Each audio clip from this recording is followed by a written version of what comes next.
ಎಲ್ರಿಗೂ ನಮಸ್ಕಾರ. Welcome back to mixed meal with Mahalakshmi YouTube channel. ಪಾಸ್ತಾನ ಪ್ರೆಷರ್ ಕುಕ್ಕರಲ್ಲಿ ಹೇಗೆ ಮಾಡೋದು, ಅದು ಪರ್ಫೆಕ್ಟ್ ಅಳತೆಯಲ್ಲಿ ಅಂತ ತೋರಿಸ್ತಾ ಇದ್ದೀನಿ. ಮಕ್ಳಿಗಂತೂ ತುಂಬ ಇಷ್ಟ, ಬಟ್ ಪೇರೆಂಟ್ಸ್ ಅದನ್ನು ನಮಗೆ ಮಾಡೋಕ್ಕೆ ಕಷ್ಟ. ಸೊ ಅಮ್ಮಂಗೂ ಈಸಿ ಆಗಬೇಕು, ಮಕ್ಳಿಗೂ ಖುಷಿ ಆಗಬೇಕು, ಆ ಥರ ತೋರಿಸ್ತಾ ಇದ್ದೀನಿ. ಫಸ್ಟಿಲ್ಲಿ ನಾನಿಲ್ಲಿ ಮ್ಯಾಕ್ರೋ ಪಾಸ್ತಾ ತೊಗೊಂಡಿದ್ದೀನಿ. ಇದರಲ್ಲಿ ಮೈದಾ ಬೇಡ ಅಂದರೆ ರಾಗಿ, ಗೋಧಿ ಎಲ್ಲ ಬರುತ್ತೆ, ಯಾವ್ದು ಬೇಕನ್ನ ತೊಗೊಳ್ಳಿ. ನಾನಿಲ್ಲಿ ಕಾಫಿ ಕುಡಿಯೋ ಗ್ಲಾಸಲ್ಲಿ 2 ಗ್ಲಾಸ್ ಅಳತೆಯಾಗೆ ತೊಗೊತಾ ಇದ್ದೀನಿ. 1 ಗ್ಲಾಸಿಗೆ ಇಷ್ಟು 2 ಗ್ಲಾಸ್ ತೊಗೊತಾ ಇದ್ದೀನಿ. ಅಂದರೆ ಮ್ಯಾಕ್ಸಿಮಮ್ 1 ಕಪ್ ಅಷ್ಟು ಬರುತ್ತೆ. ಈ 1 ಕಪ್ ಪಾಸ್ತಾಗೆ 1 ಈರುಳ್ಳಿ, 1 ಟೊಮ್ಯಾಟೊ, 2 ಹಸಿಮೆಣಸಿನ್ಕಾಯಿ ಸಾಕು. ನೀವು 1 ಗ್ಲಾಸ್ ಮಾಡ್ತೀವಿ ಅಂದರೆ ಇದರಲ್ಲಿ ಅರ್ಧ ಈರುಳ್ಳಿ, ಅರ್ಧ ಟೊಮ್ಯಾಟೊ, 1 ಹಸಿಮೆಣಸಿನ್ಕಾಯಿ ಹಾಕ್ಕೊಳ್ಳಿ. 2 ಗ್ಲಾಸ್ ಮಾಡ್ತೀನಿ ಅಂದರೆ ಒಂದೊಂದು ಹಾಕ್ಕೊಳ್ಳಿ. ಇಷ್ಟನ್ನು ಯೂಸ್ ಮಾಡ್ಕೊಂಡು ಫಟಾಫಟ್ ಅಂತ ಹೇಗೆ ಮಾಡೋದು ಅಂತ ತೋರಿಸ್ತೀನಿ ಬನ್ನಿ. ಫಸ್ಟು ಗ್ಯಾಸ್ ಆನ್ ಮಾಡಿ ಒಂದು ಪ್ರೆಷರ್ ಕುಕ್ಕರ್ ಇಟ್ಟು ಒಂದು 2ರಿಂದ 3 ಟೇಬಲ್ ಸ್ಪೂನ್ ಆಯಿಲ್ ಹಾಕಿದ್ದೀನಿ. 1 ಈರುಳ್ಳಿ ತೋರಿಸಿದ 1 ಈರುಳ್ಳಿನ ಕಟ್ ಮಾಡಿ ಸಣ್ಣದಾಗಿ ಕಟ್ ಮಾಡಿ ಸೇರಿಸಿದ್ದೀನಿ. 2 ಹಸಿಮೆಣಸಿನ್ಕಾಯಿನ ಹಾಕಿದ್ದೀನಿ. ನೀಟಾಗೆ ಫ್ರೈ ಮಾಡೋಣ. ಈರುಳ್ಳಿ ಸ್ವಲ್ಪ ಕಲರ್ ಚೇಂಜ್ ಆಗಬೇಕು. ಎಲ್ಲವೂ ನೀಟಾಗಿ ಫ್ರೈ ಮಾಡ್ಕೊಂಡು ಮಾಡಿದ್ರೇ ಟೇಸ್ಟಾಗಿರೋದು. ಇದು ಈರುಳ್ಳಿ ಫ್ರೈ ಆದ ತಕ್ಷಣ ನಾನಿಲ್ಲಿ ಕಟ್ ಮಾಡಿರೋಂತಹ 1 ಟೊಮ್ಯಾಟೊನ ಸೇರಿಸ್ತಾ ಇದ್ದೀನಿ. ಟೊಮ್ಯಾಟೊನು ಸಾಫ್ಟ್ ಆಗಬೇಕು, ಅಲ್ಲಿ ಗಂಟ ನೀಟಾಗಿ ಫ್ರೈ ಮಾಡೋಣ. ಈ ಥರ ಪ್ರೆಷರ್ ಕುಕ್ಕರಲ್ಲಿ ಮಾಡಿದ್ರೆ ಪಾಸ್ತಾನ ನಮಗೆ ಗೊತ್ತೇ ಆಗಲ್ಲ, ಅಷ್ಟು ಫಟಾಫಟ್ ಅಂತ ಆಗುತ್ತೆ. ಬೇಯಿಸೋದು ಮತ್ತು ಒಗ್ಗರಣೆ ಮಾಡೋದು ಅದು ಎಲ್ಲ ತಲೆನೋವೇ ಇರಲ್ಲ. ಬಿರಿಯಾನಿ ಟೈಪಲ್ಲಿ ಫಟಾಫಟ್ ಅಂತ ಪಾಸ್ತಾನು ರೆಡಿ ಆಗಿಬಿಡುತ್ತೆ. ನೋಡ್ತಾ ಇದ್ರಲ್ಲ, ಟೊಮೆಟೊನು ಸಾಫ್ಟ್ ಆಗಿದೆ. ಈಗ 1 ಟೇಬಲ್ ಸ್ಪೂನ್ ಆಗೋಷ್ಟು ಶುಂಠಿ ಬೆಳ್ಳುಳ್ಳಿ ಪೇಸ್ಟ್ ಹಾಕ್ತಾಯಿದ್ದೀನಿ. ಶುಂಠಿ ಬೆಳ್ಳುಳ್ಳಿ ಪೇಸ್ಟಲ್ಲಿರೋ ರಾಸ್ ಮೇಲೆಲ್ಲ ಕಂಪ್ಲೀಟ್ಲಿ ಹೋಗಬೇಕು. ಆ್ಯಸ್ ಇಟ್ ಈಸ್ ನಾವು ಬಿರಿಯಾನಿನ ಹೇಗೆ ಮಾಡ್ತೀವೋ ಹಾಗೆ ಮಾಡಬೇಕು, ಸೂಪರಾಗಿರುತ್ತೆ. ಶುಂಠಿ ಬೆಳ್ಳುಳ್ಳಿ ಪೇಸ್ಟಲ್ಲೂ ರಾಸ್ ಮೇಲೆಲ್ಲ ಹೋಗಿ ನಾನಿಲ್ಲಿ 2 ಟೇಬಲ್ ಸ್ಪೂನ್ ಆಗೋಷ್ಟು ಮಯಾನೀಸ್ ಹಾಕ್ತಾಯಿದ್ದೀನಿ.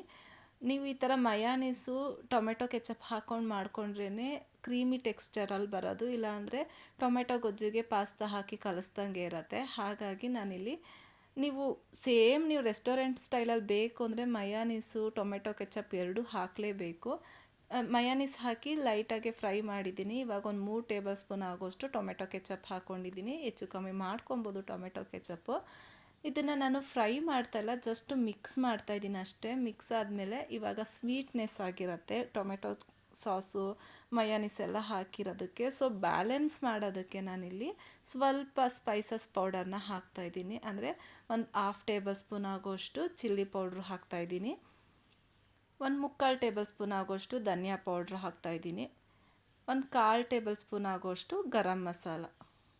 ಇಷ್ಟನ್ನು ಹಾಕಿ ಗರಂ ಮಸಾಲ ಬದಲು ನೀವೇನ ಪಾಸ್ತಾ ಮಸಾಲನೂ ಸಿಗುತ್ತೆ, ಆ ಥರ ಪಾಸ್ತಾ ಮಸಾಲೆ ಏನಾನ ಸಿಕ್ಕಿತು ಅಂದರೆ ಹಾಕ್ಕೊಳ್ಳಿ. ಇಲ್ಲಾಂದರೆ 1/4 ಟೇಬಲ್ ಸ್ಪೂನ್ ಆಗೋಷ್ಟು ಗರಂ ಮಸಾಲೆನೇ ಹಾಕಿ ನೀಟಾಗಿ ಮಿಕ್ಸ್ ಮಾಡಬೇಕು. ರುಚಿಗೆ ತಕ್ಕಷ್ಟು ಉಪ್ಪು ಹಾಕ್ಕೊತಾ ಇದ್ದೀನಿ. ಅಪ್ರಾಕ್ಸಿಮೇಟ್ಲಿ 1 ಟೇಬಲ್ ಸ್ಪೂನ್ ಉಪ್ಪು ಆಗುತ್ತೆ ಅನಿಸುತ್ತೆ, ನೀವು ನೋಡಿ ಹಾಕ್ಕೊಳ್ಳಿ. ರುಚಿಗೆ ತಕ್ಕಷ್ಟು ಉಪ್ಪು ಹಾಕಿ ನೀಟಾಗಿ ಮಿಕ್ಸ್ ಮಾಡೋಣ. ಮಿಕ್ಸ್ ಮಾಡಾದಮೇಲೆ ನಾನು ತೊಗೊಂಡಿರೋಂತಹ 1 ಕಪ್ಪು ಮ್ಯಾಕ್ರೋನಿ ಹಾಕ್ಕೊತಾ ಇದ್ದೀನಿ. ಕಂಪ್ಲೀಟಾಗಿ 1 ಕಪ್ ಇದೆ. ಇದು 1 ಕಪ್ನ ನೀಟಾಗಿ ಮಿಕ್ಸ್ ಮಾಡೋಣ. ಮ್ಯಾಕ್ರೋನಿ ಎಲ್ಲದಕ್ಕೂ ಮಸಾಲೆ ಅಂಟಬೇಕು. ಸೊ ಹಾಗಾಗಿ ನೀಟಾಗಿ ಮಿಕ್ಸ್ ಮಾಡಿ ನಾವು ಎಷ್ಟು ತೊಗೊಂಡಿರ್ತೀವೋ ಅಷ್ಟೇ ಕ್ವಾಂಟಿಟಿಯಲ್ಲಿ ನೀರು ಹಾಕ್ಕೊಬೇಕು. ನಾನಿಲ್ಲಿ 2 ಗ್ಲಾಸ್ ಅಂದರೆ 2 ಗ್ಲಾಸು ಕಾಫಿ ಕುಡಿಯೋ ಗ್ಲಾಸಲ್ಲಿ 2 ಗ್ಲಾಸ್ ತೊಗೊಂಡಿದ್ದೆ ಅಲ್ವಾ, ಇವಾಗ ಅದೇ 2 ಗ್ಲಾಸ್ ನೀರು ಹಾಕ್ಕೊತಾ ಇದ್ದೀನಿ ಅಷ್ಟೇ. ಜಾಸ್ತಿ ಹಾಕಬೇಡಿ. ಪರ್ಫೆಕ್ಟ್ ಕ್ವಾಂಟಿಟಿಯಲ್ಲಿ ಮಾಡಬೇಕು ಅಂದರೆ ನೀವು ಹೆಚ್ಚು ಕಮ್ಮಿ ಮಾಡೋದೇ ಬೇಡ. 2 ಗ್ಲಾಸ್ ಪಾಸ್ತಾಗೆ 2 ಗ್ಲಾಸ್ ನೀರು, 1 ಗ್ಲಾಸ್ ತೊಗೊಂಡ್ರೆ 1 ಗ್ಲಾಸ್ ನೀರು ಅಷ್ಟೇ. ಇದನ್ನು ನೀಟಾಗಿ ಮಿಕ್ಸ್ ಮಾಡಿ ಒಂದು 3ರಿಂದ 4 ವಿಜಿಲ್ ಹೊಡಿಸ್ಕೊಳ್ಳಿ, ಸಾಫ್ಟಾಗಿರುತ್ತೆ. ಇಲ್ಲಾಂದರೆ 2 ವಿಜಿಲ್ ಹಾಕ್ಕೊಳ್ಳಿ ಸಾಕು. ನಾನಿಲ್ಲಿ ಒಂದು 3ರಿಂದ 4 ವಿಜಿಲ್ ಹೊಡಿಸ್ಕೊತೀನಿ, ಅಂದರೆ ನಮ್ಗೆ ತುಂಬ ಸಾಫ್ಟ್ ಆಗಬೇಕು. ಹಾಗಾಗಿ ಇದು ಕುದಿಯೋ ಹಂತದಲ್ಲಿ ಒಂದ್ಸಲಿ ಮಿಕ್ಸ್ ಮಾಡಿ ಲಿಡ್ನ ಕ್ಲೋಸ್ ಮಾಡಿ, ಇಲ್ಲಾಂದರೆ ಪಾಸ್ತಾ ಎಲ್ಲ ತಳ ಅಂಟುತ್ತೆ. ಇವಾಗ ಲಿಡ್ನ ಕ್ಲೋಸ್ ಮಾಡ್ತಾಯಿದ್ದೀನಿ. ಲಿಡ್ನ ಕ್ಲೋಸ್ ಮಾಡಿ ನಾನು ಇಲ್ಲೊಂದು 3ರಿಂದ 4 ವಿಜಿಲ್ ಹೊಡಿಸ್ಕೊತೀನಿ. ಸಾಫ್ಟಾಗಿ ರೆಡಿಯಾಗಿರುತ್ತೆ. ನೋಡ್ತಾ ಇದ್ದೀರಲ್ಲ, ಪ್ರೆಷರೆಲ್ಲ ಕಂಪ್ಲೀಟ್ಲಿ ತಣ್ಣಗಾದ್ಮೇಲೆ ನಾನು ಲಿಡ್ನ ಓಪನ್ ಮಾಡಿ ತೋರಿಸ್ತಾ ಇದ್ದೀನಿ. ವಾವ್, ನೋಡ್ತಾ ಇದ್ರೆ ಸೂಪರಾಗೆ ಬಿರಿಯಾನಿ ಥರ ಪಟಾಪಟ ಅಂತ ಪಾಸ್ತಾನೂ ರೆಡಿಯಾಗೋಯ್ತು. ಮೇಲ್ಗಡೆ ಸ್ವಲ್ಪ ಕೊತ್ತಂಬರಿ ಸೊಪ್ಪು ಹಾಕ್ಕೊಂಡು ಸರ್ವ್ ಮಾಡ್ತಾಯಿದ್ರೆ ಯಮ್ಮಿ ಆಗಿರೋಂತಹ ಪಾಸ್ತಾ ರೆಡಿ ಆಗುತ್ತೆ. ಐ ಹೋಪ್ ಈ ವಿಡಿಯೋ ಇಷ್ಟ ಆಗಿದೆ ಅಂದ್ಕೊತೀನಿ. ಇಷ್ಟ ಆಗಿರೋ ದಯವಿಟ್ಟು ಲೈಕ್ ಮಾಡಿ, ಶೇರ್ ಮಾಡಿ, ಕಮೆಂಟ್ ಮಾಡಿ, ಸಬ್ಸ್ಕ್ರೈಬ್ ಆಗಿಲ್ಲ ಅಂದರೆ ಪ್ಲೀಸ್ ನನ್ನ ಚಾನಲ್ನ ಸಬ್ಸ್ಕ್ರೈಬ್ ಮಾಡಿಕೊಂಡು ಹೊಸಬ್ರಿಗೆ ಸಪೋರ್ಟ್ ಮಾಡಿ ಅಂತ ಕೇಳ್ತಾ ಇದ್ದೀನಿ. ಇದೇ ಥರ ಮಕ್ಳಿಗೆ ಇಷ್ಟ ಆಗೋ ರೆಸಿಪಿಗಳ ಜೊತೆ ಮತ್ತೆ ಬರ್ತೀನಿ. Thank you for watching. Keep supporting. Healthy ರೆಸಿಪಿಗಾಗಿ ನಮ್ಮ ಚಾನಲ್ನ ವಾಚ್ ಮಾಡ್ತಾನೇ ಇರಿ. ಮಿಸ್ ಮಾಡದೆ ಕಮೆಂಟ್ ಮಾಡಿ ಹೇಗೆ ಬಂತು ಅಂತ. Thank you. Keep supporting. Bye. I hope ಈ ವಿಡಿಯೋ ತುಂಬ ಇಷ್ಟ ಆಗುತ್ತೆ ಅಂದ್ಕೊತೀನಿ. ಬಾಯ್.